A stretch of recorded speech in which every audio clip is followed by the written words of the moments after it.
Aldehyde শনাক্তকরণের প্রয়োজন। CHO যেটাকে aldehyde বলে, এটা শনাক্তকরণে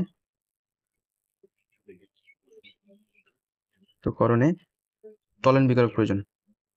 টলেন বিকারক, অ্যালডিহাইড শনাক্ত করে টলেন বিকারক ধারা। 2 নম্বর COOH, এটা জৈব যৌগের কার্যকরী মূলক, মানে জৈব যৌগের কার্যকরী মূলক, জৈব অ্যাসিডের, এটা জৈব অ্যাসিডের কার্যকরী মূলক। অর্থাৎ এখানে একটা অ্যালকোহল যদি নেই, এই অ্যালকোহলকে আমরা জারিত করব, জারিত করলে এটা অ্যালডিহাইডে পরিণত হবে, দেন যদি আমরা এটাকে আবার জারিত করি তখন সেটা অ্যাসিড পরিণত হবে। অর্থাৎ জৈব অ্যাসিড প্লাস অ্যালকোহল যদি বিক্রিয়া করে, অ্যালকোহল বিক্রিয়া করলে এস্টার উৎপন্ন হয়, এস্টার তৈরি হয়। ভালোভাবে মাথা রাখবে। 5, একটা ইথিন নিলাম আমরা।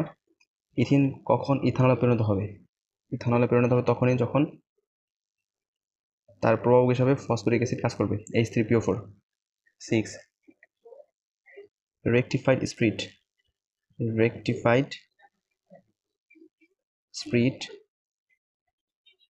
স্প্রিট হলো ইথানলের শতকরা 90% জলীয় দ্রবণ। অর্থাৎ ইথানলের শতকরা 90% জলীয় দ্রবণকে রেকটিফাইড স্প্রিট বলে। 7, ইথানেল, এটাকে CH দ্বারা প্রকাশ করা হয়। এটা ব্যবহৃত হয় কোথায়? ফরমালিন ও ঘুমের ওষুধে ব্যবহৃত হয়। ডেরলিনের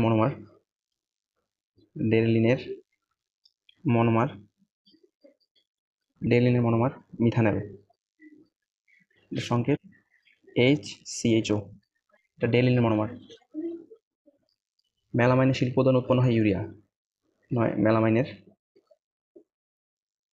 মেলামাইনের শিল্প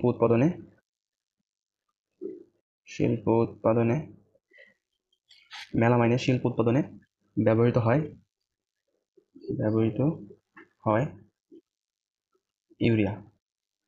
লাস্ট, প্রাকৃতিক পলিমার, সেলুলোজ ও স্টার্চ, মানে শর্করা, এই দুইটা হলো প্রাকৃতিক পলিমার।